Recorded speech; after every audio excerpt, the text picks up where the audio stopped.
Salut mes Nakamas, c'est le Doc, j'espère que vous allez bien. Aujourd'hui, on va parler de l'épisode 749.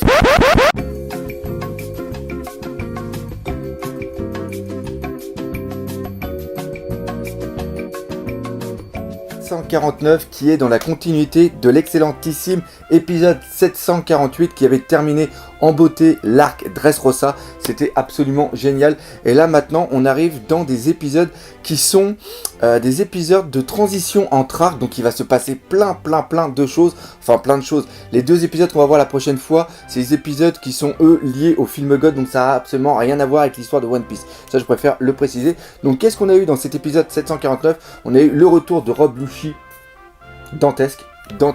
On a eu le speech de Doflamingo qui était encore excellent une nouvelle fois. Des informations sur Dressrosa, le Barto Club, Bellamy et surtout talin. Et oui, j'ai mis le t-shirt, c'est normal. On va parler des nouvelles primes.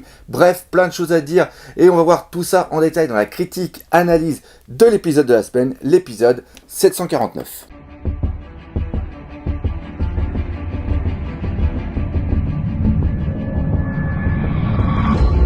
Comme d'habitude, on va faire un petit parallèle entre l'épisode et le chapitre. L'épisode 749 correspond au chapitre 801. Il n'y a pas plus de choses à dire que ça. On a un épisode, un chapitre en entier et c'est génial parce que l'épisode a été super fidèle au niveau du manga et a même apporté des petites choses en plus. Et ça va permettre de soulever un très bon point. On a vu pas mal de personnes gueuler au niveau du net parce que ça n'apparaît pas dans le scan. C'est-à-dire que dans le chapitre 800, on ne voit pas Kaku.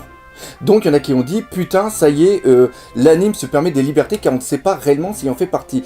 Et là je dirais oui, il y avait cette information dans la version originale du scan. Alors putain accrochez-vous, vous allez voir, c'est un petit peu c'est une manière qu'ont justement les japonais de parler. Et une autre chose aussi qui est à dire, j'en profite justement, c'est que ça avait été écrit dans une traduction anglaise qui était de Manga Stream et il y avait eu justement cette connotation. C'est-à-dire que Rob Lucci dans le scan, dans le chapitre, quand il parle au Denden Mushi, il y a une personne qui lui répond et la personne, de la manière dont elle répond, elle met des intonations à fin de phrase comme font beaucoup de japonais qui marquent un petit peu leur façon de parler et il met déjà à la fin de sa phrase et ça c'est une manière qu'ont certains vieilles personnes au Japon de parler. Et je sais pas si vous vous souvenez, mais au niveau de l'arc Water 7, quand il y a la première rencontre entre Usopp, je crois qu'il y avait même Nami et Luffy, quand ils rencontrent justement et qu'ils entendent parler Kaku, ça le choque parce que c'est un mec de 23 ans mais il parle comme une vieille personne.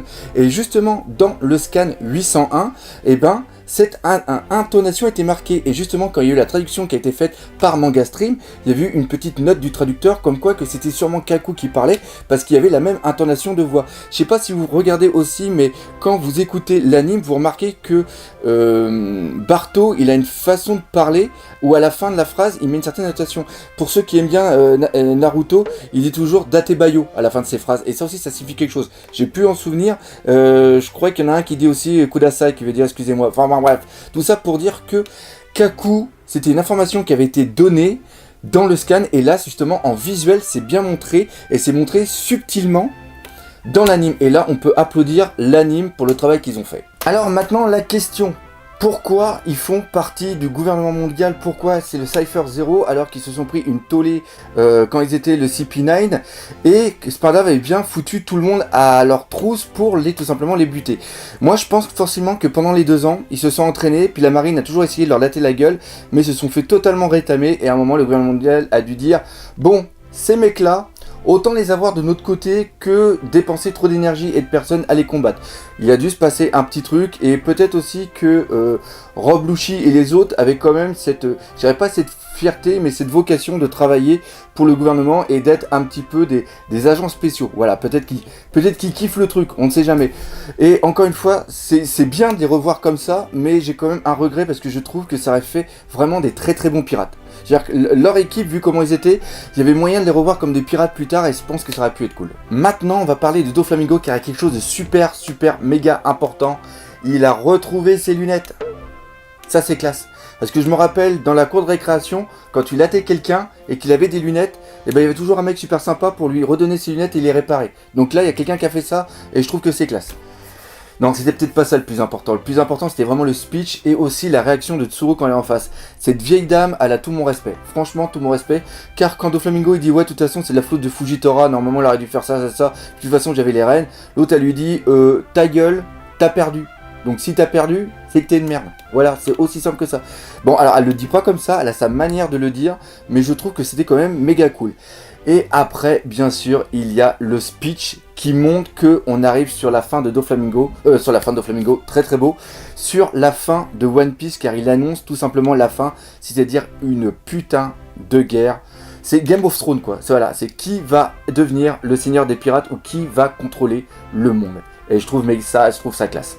En gros, Doflamingo, là, il est en train de nous raconter que dans l'ombre, il maîtrisait le monde. C'est-à-dire que par la vente de Smile, par la vente d'armes, et peut-être par rapport à autre chose, c'est pas non plus ce qu'il vendait, il arrivait à mettre en place un certain équilibre pour justement que qu'il n'y ait pas de débordement. Alors que là, maintenant, vu qu'il n'est plus présent, il n'est plus là pour contrôler, pour apporter plus de force à un, moins de force à l'autre ou quoi que ce soit. Là, on voit par exemple, et c'est ça, rien que par rapport au Smile, on voit que la force de l'un des empereurs qui est Kaido va être vachement réduite. Et si l'un des empereurs commence à avoir une baisse, on peut imaginer qu'il y ait d'autres empereurs qui vont vouloir lui latter la gueule, prendre ses domaines, avoir plus d'influence, et après, que va devenir la marine, que va faire, et c'est ça qui est vraiment génial.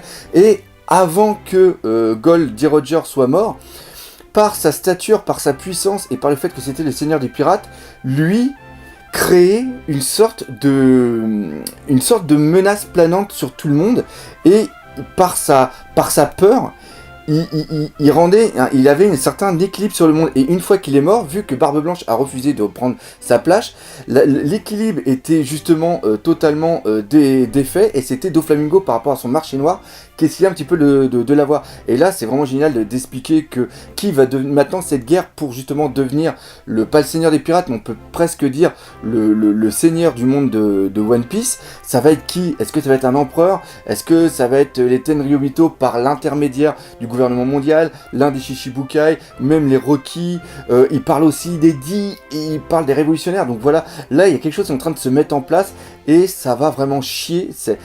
Et là il est en train de nous teaser sur le futur de One Piece, et on sent qu'on arrive sur quelque chose. On sent qu'on arrive sur la fin de One Piece, et d'un côté ça réjouit, et d'un côté il y a un petit truc qui est en train de monter, et je sais pas comment vous l'avez ressenti, mais moi le speech de Doflamingo il m'a marqué au niveau du manga, mais là au niveau de l'anime, c'était encore mieux. On va faire aussi une petite aparté par rapport à Fujitora. Fujitora, il parle avec Sengoku et il dit qu'il ne rentrera pas, il ne veut pas s'excuser. Voilà, parce que Sengoku lui dit Akainu, ça doit être un gros con. Si tu t'excuses, il va vouloir sauver la face et puis tu peux bien t'en sortir. Et là, Fujitora, il dit non, moi je vais continuer à prendre des vacances.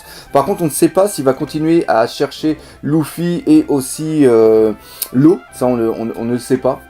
L'avenir nous le dira, comme on dit, mais on sait que par rapport à Fujitora, il y a quelque chose qui est en train de se mettre en place. Donc là encore, petit teaser, qu'on ne sait pas ce qu'il va y avoir exactement, et j'aime bien la relation qu'il y a justement entre Sengoku et Fujitora. D'ailleurs, ça fait penser qu'il faut absolument que je fasse une vidéo sur Fujitora. Et dernier petit teaser qu'on a eu dans cette vidéo, il y a un dénommé Jack qui regarde avec la longue vue le convoi pour sûrement aller sauver Doflamingo. Alors sur le drapeau, on reconnaît l'emblème de Kaido.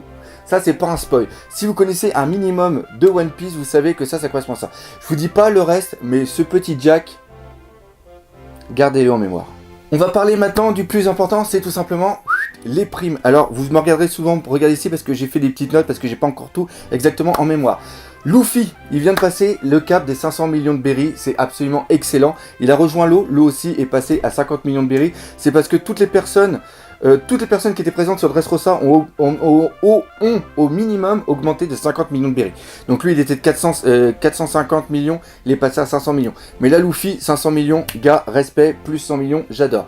Le deuxième, c'est Zoro. Zoro, lui, il est passé, je regarde ma fiche, il est passé de 120 à 320, donc c'est plus 200. En gros, la marine l'a vu, il a coupé Pika en deux, le golem, c'est une demi-montagne, les mecs se sont dit, putain, lui... On a déjà vu ça quelque part, ça rappelle un mec avec une grande épée puis un chapeau. Donc, et des yeux jaunes. Voilà, donc on s'est dit, lui au niveau des yeux il a un problème. Faut pas le faire chier. Il coupe les montagnes pour le petit déjeuner, donc ouais, on va faire attention à lui. Donc là, 320 millions, c'est pas mal.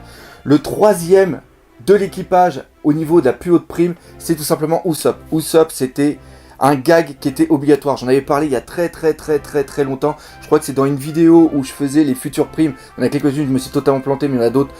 J'y étais presque, on dirait ça comme ça. Tiens, d'ailleurs, la vidéo est là-dessus. Tiens, allez, hop, je mets ça ici, un petit peu de pub. C'est une vieille vidéo, mais c'est toujours sympa à regarder. Et là, Usopp, bah, c'est génial. Voilà, 200 millions. 200 millions, que dire de plus? Ça va être un running gag, ça va être absolument excellent. Le quatrième, c'est Senji. Senji, il est passé de combien? De 77 à 177, voilà. Et ce qui est important, c'est qu'il a le Only Alive. Alors, pour rappel, les primes sont faites par le gouvernement mondial. Donc, c'est le gouvernement mondial qui a décidé de faire ça. Et c'est soit le gouvernement mondial en lui-même ou quelqu'un qui a assez d'influence pour faire ça au gouvernement mondial. On ne spoil pas, ou on met un gros bandeau, mais ça va chier. Tout ce que j'ai à vous dire. Après, on a qui? Après, on a... En cinquième, on a Robin. Robin qui est passé de 80 à 130. Pour elle aussi, c'est beaucoup trop. C'est normal.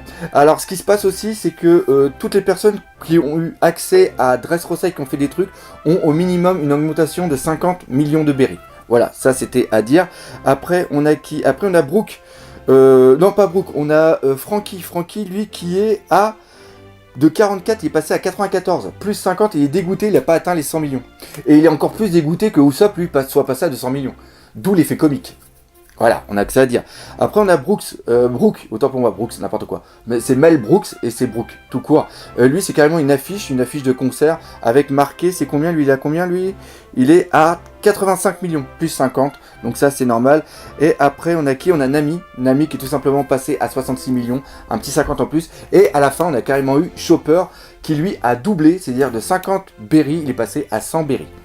Voilà, donc au niveau des petits running gags, des petits trucs sympas, donc voilà, on va pas s'étendre plus, on fera une vidéo vraiment là-dessus, quand on fera un petit récapitulatif de tout ce qui s'est passé au niveau de l'arc et de tous les impacts que ça a eu sur l'équipage des Mugiwara. Bon, il me reste plus beaucoup de temps comme d'habitude, mais il y a encore pas mal de petits trucs à dire. Déjà le Barto Club, le bateau est absolument génial, un hommage à One Piece, c'est-à-dire que le devant, comme le devant qui fait penser un petit peu au Going Merry, mais c'est Luffy. Après, la cabine principale, c'est la tête du Going Merry. L'arrière, c'est Chopper. On a les mandariniers qui sont là. Faut savoir aussi que Barto est de East Blue, donc c'est normal qu'il ait plein d'informations et qu'il sache où aller chercher les mandariniers.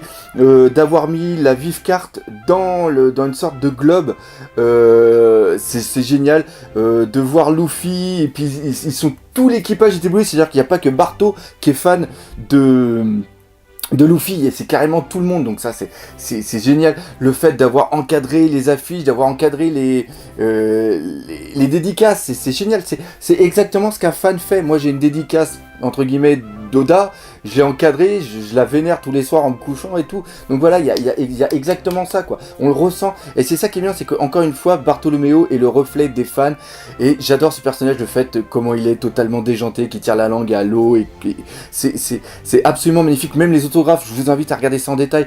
Par exemple pour Zoro, le katana qu'il a écrit, le Kenji qu'il a écrit, ça veut dire katana.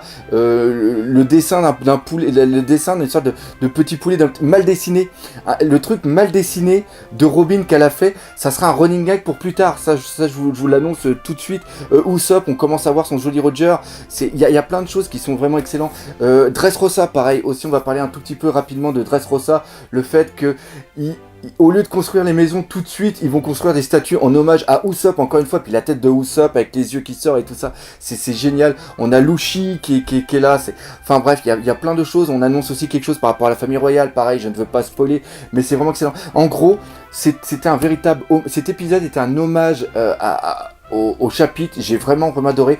Je vais parler un petit peu de l'animation, pour moi elle était bonne, les dessins étaient bons, il y en a beaucoup qui ont critiqué sur le speech qu'il y a eu entre Robin et Law. Je trouve que c'est bien fait parce que on ne sait jamais, ça c'est une pure théorie, mais on ne sait jamais si un jour Law trahit les Mugiwara, et ben on a un début d'indice ici, tel qu'on prend la chose. Voilà, donc plein de choses qui sont vraiment excellentes. Vous pouvez remarquer, j'ai totalement adoré cet épisode. Donc voilà, cette vidéo est maintenant terminée. Comme d'habitude, parlez-en autour de vous, partagez, commentez, défoncez la gueule de ce putain de pouce bleu. Et nous, comme d'habitude, on se dit à bientôt pour de nouvelles aventures One Piece. Allez, salut mes Nakama.